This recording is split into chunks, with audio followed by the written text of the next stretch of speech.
9번째 시간, 사사기 9번째 시간인데요.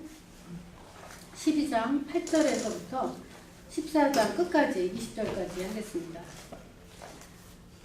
우리 지난번에 이제 입다의 죽음 이후에 소사사 세 사람의 행적이 여기에 기록이 되어 있는데요. 8절에서 15절 12장 보면 입다 이후에 이제 입사와 엘론 그리고 압돈 이 세 명의 사사가 이스라엘을 25년 동안 평화를 누릴 수 있도록 그렇게 안전 가운데서 이 사사 활동을 했습니다.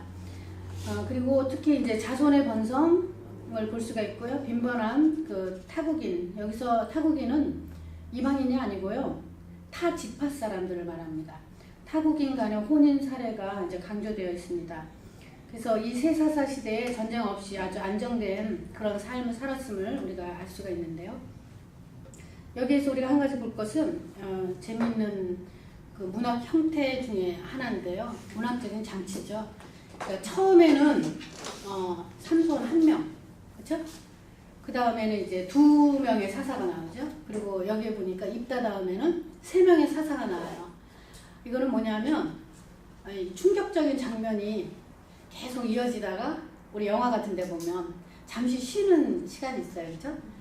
그리고 조용한 그 시간이 충격이 크면 클수록 더 길어집니다. 그렇게 해서 이제 삼손으로 넘어가면 우리가 정말 충격적인 이제 사건들이 많이 일어나거든요. 그래서 잠시 쉬어가는 의미로 이렇게 문학적인 장치를 하지 않았겠는가. 이제 이렇게 문학적인 측면에서 이 성경을 보는 사람들은 또 그렇게 얘기를 해요. 8절에 보면 이제 입산이라고 하는 사람이 여기 베들레헴 입산이라고 이렇게 나와 있는데요. 유다 지파에도 베들레헴이 있고 스불론 땅에도 베들레헴이 있어요.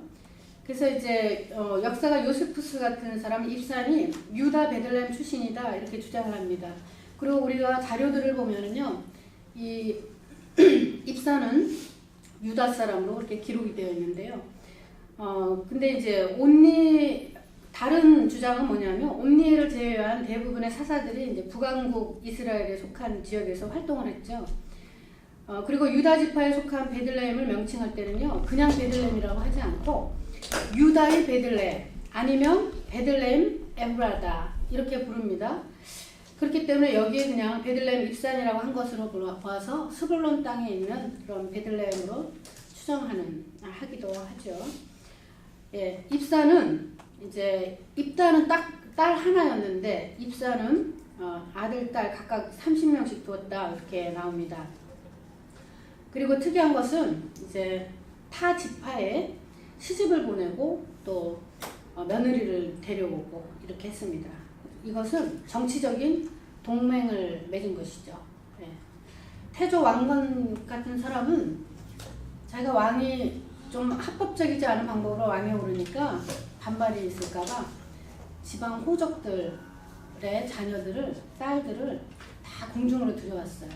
그렇게 해서 아무도 자기 그 정권에 대해서 반대하지 못하도록 그렇게 하는 정책을 썼죠. 똑같은 겁니다.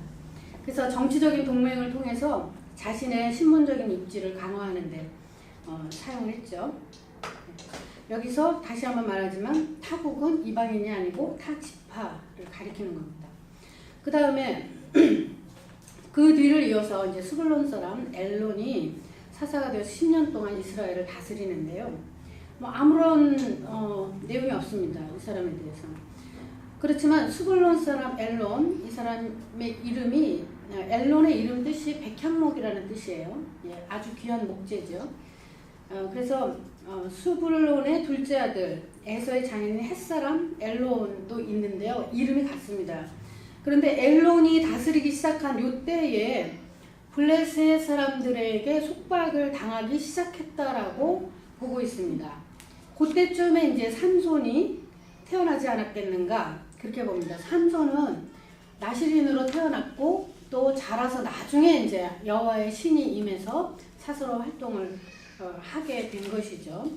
13절에 보면 비라돈 사람 힐렐의 아들 압돈이 이스라엘 사사가 되었다 이렇게 나오죠. 그에게 아들 40, 손자 30이 있었는데 어린 나귀 70피를 탔었다 이렇게 나와 있습니다.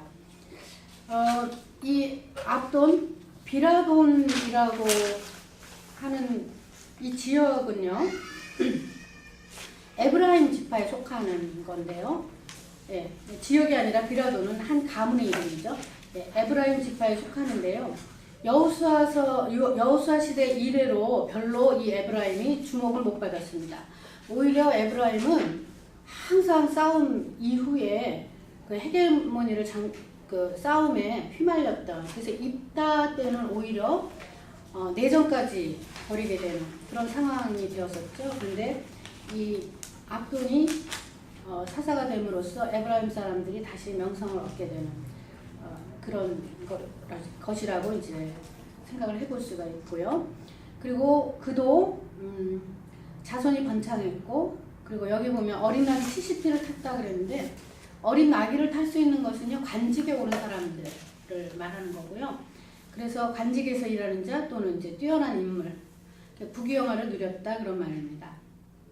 그래서 이 세 사람이 25년 동안 사사로 있는 동안에는 굉장히 안정적이고 별로 뭐 종교적으로 정치적으로 별 큰 문제가 없이 그렇게 잘 지나간 것으로 이렇게 나와 있는 것이죠.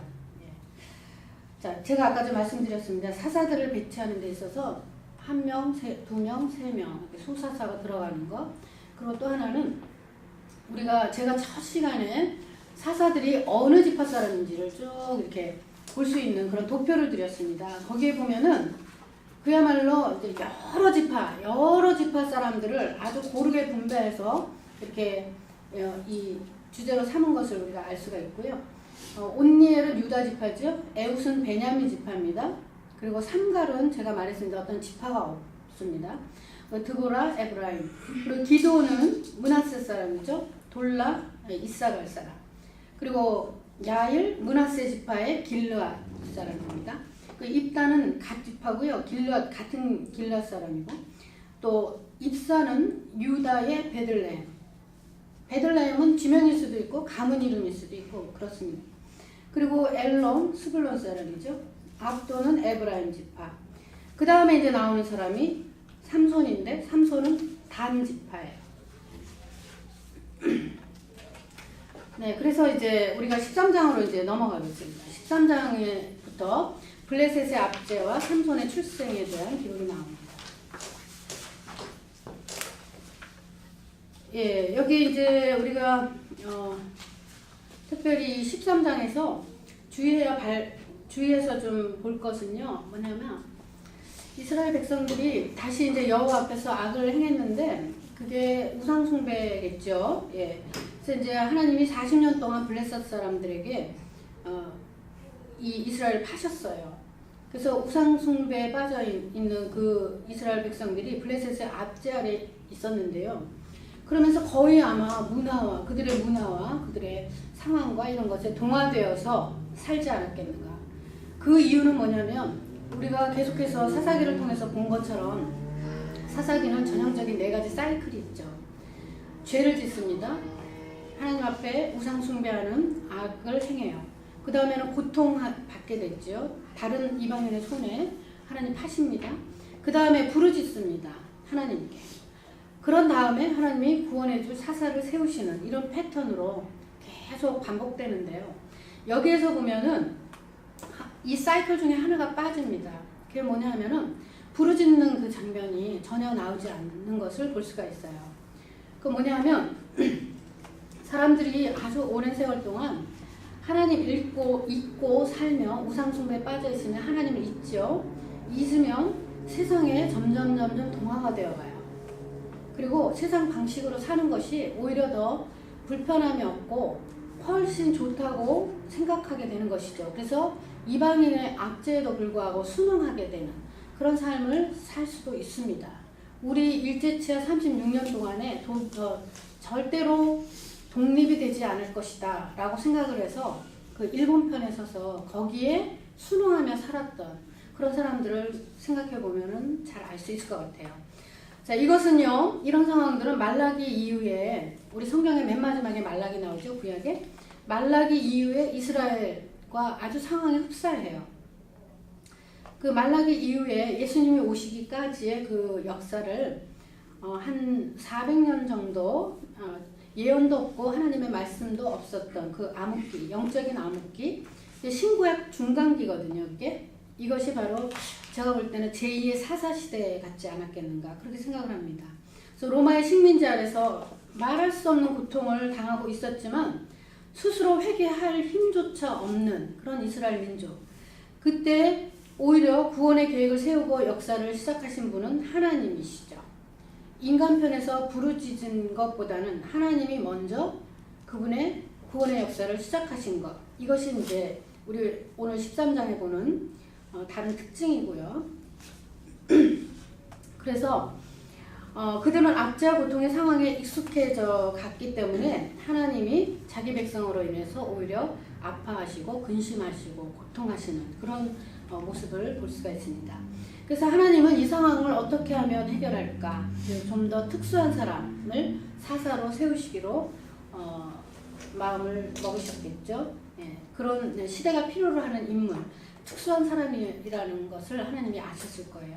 그래서 이 이스라엘을 다만 물리적으로 블레셋의 압제에서만 벗어나게 한 것이 아니라 이스라엘 백성 전체가 영적으로 각성되는 그런 계기를 가질 수 있도록 회개를 촉구할 수 있는 그런 인물을 하나님이 찾으신 것이겠죠. 그래서 삼손 이전에는요, 우리가 나시린의 원칙들은 성경 민수기 6장에 보면은 아주 자세하게 나와 있는데요. 나시린이 지켜야 될 것, 그리고 나시린이 하지 말아야 될 것, 그리고 어떻게 서약하고 서약을 맺는지 그것에 대해서 나와 있는 이 원칙들은 우리가 말씀에서 볼 수가 있지만 실제로 나시린의 적용, 신뢰를 본 적은 없습니다. 그런데 이 삼손이 첫 번째 사람이라고 볼 수가 있죠. 예, 비록 삼손이 도덕성에서 아주 매우 낮은 상태에 있음에도 다른 사사들보다 더 감동을 주고 또 아픔과 회개형을 갖게 하는 것은 그의 행위와 또 부도덕함을 통해서 하나님을 배반한 이스라엘의 실상을 그대로 보여주기 때문입니다. 삼손 한 사람의 행적과 삶을 기록한 것을 보면 우리가 비난이라든가 좀 한심하죠. 예. 비난하게도 되고 좀 한심하게도 보이고 상당히 모순된 그런 인물이라고 볼 수 있는데요. 그럼에도 불구하고 우리가 보아야 하는 것은 뭐냐면 한 사람의 그런 모순된 모습에 초점을 맞추는 것이 아니라 이스라엘의 현재의 모습이 그 사람 한 사람 속에 담겨져 있다는 것을 우리가 생각해 봐야 된다고 하는 것이요. 그리고 그 이스라엘은, 영적인 이스라엘은 또 우리 자신이잖아요.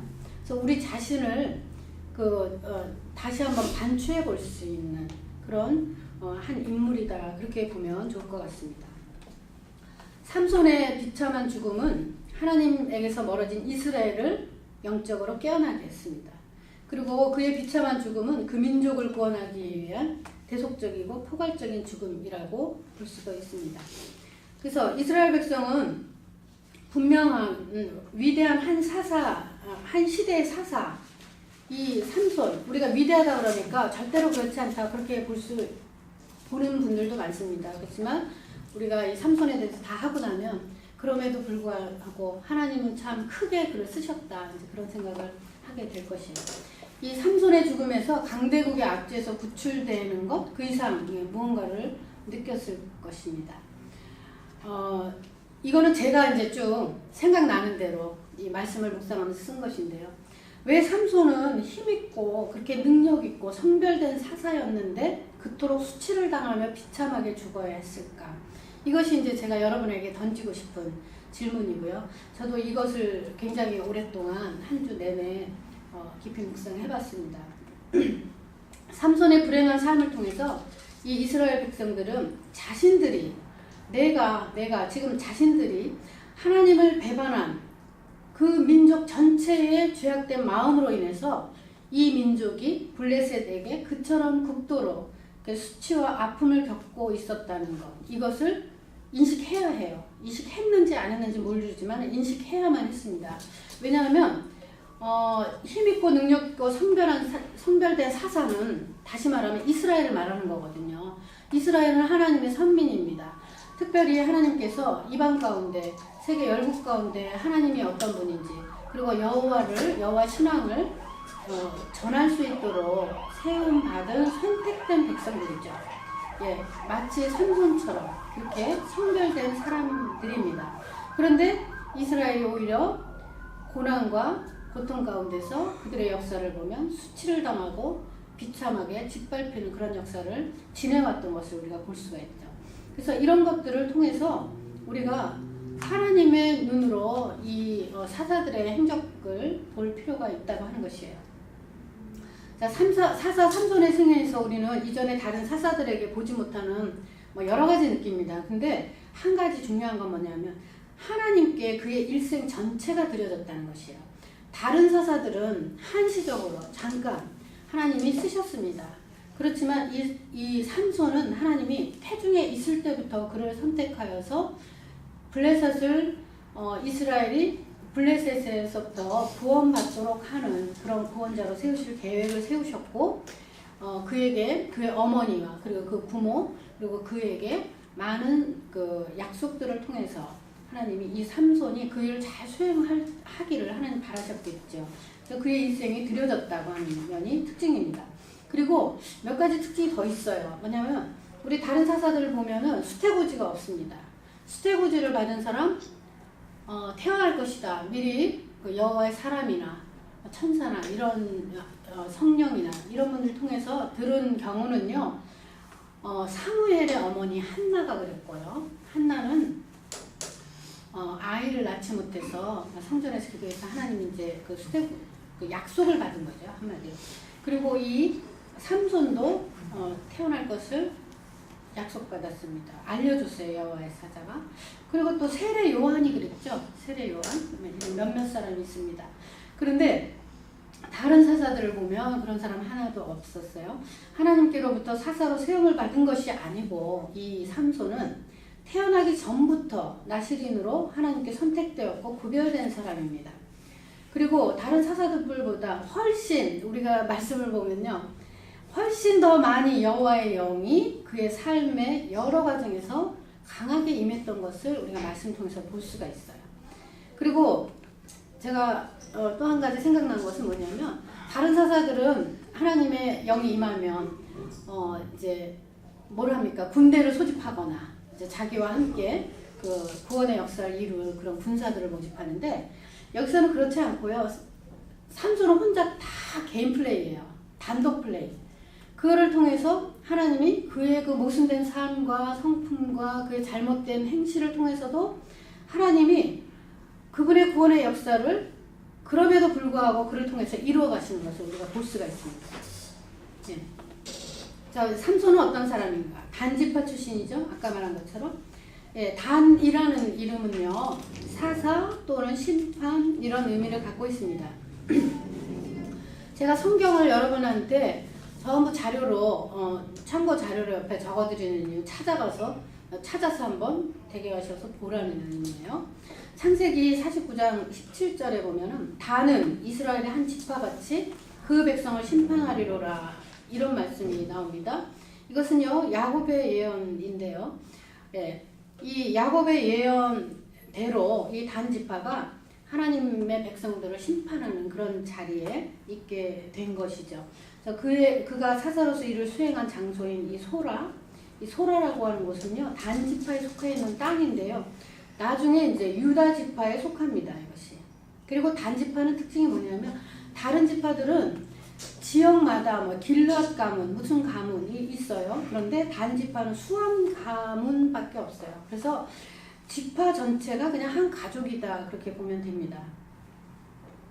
그리고 단 지파에서는 역시 삼손이 가장 탁월한 인물로 이렇게 주목받을 만한 사람이죠. 네, 그래서 야곱이 단 지파가 이스라엘을 심판한다라고 예언한 것은 이 예언의 내용이거든요. 작은 일이 아닙니다. 그리고 유다 지파에서 다윗이 출중하잖아요. 그런 것처럼 단 지파에서는 삼손이 그런 사람이었습니다. 예, 삼손은 마지막 사사고요. 마지막 사사. 그리고 이스라엘의 아주 가장 큰 족적과 인상을 남긴 인물이라고 그렇게 평가되고 있습니다. 아마 그 블레셋이 이 삼손의 삼손이 나중에 이제 블레셋을 죽인 그 이후, 삼손의 죽음 이후에 블레셋의 세력들이 점점 약화되었던 것으로 보입니다. 그래서 사무엘 선지자가 활동했던 그 마지막 쯤에 말기에 이제 블레셋이 완전히 정복당하죠. 다윗 때. 예, 유다 지파가 왕의 지파라면 사사 시대에 주목할 만한 지파는 단 지파고요. 예, 우리가 굉장히 삼손을 뭐 이렇게 가십거리로 재미있게 이렇게 각색해서 영화나 뭐 소설이나 뭐 이런 걸 많이 쓰는데요. 사실은 말씀을 자세히 들여다보면은 다른 의미가 굉장히 많이 그 안에 들어 있습니다. 그렇기 때문에 저는 어려웠어요. 저 개인적으로는 해석이 굉장히 어려운 부분이었어요. 이 말씀들이. 다른 사사들은 그렇게 뭐 잉태에 대한 특별한 잉태에 대한 기록도 없고 또 개인의 자세한 스토리도 별로 없고 그런데 이 사람은 굉장히 자세하게 기록하고 있습니다.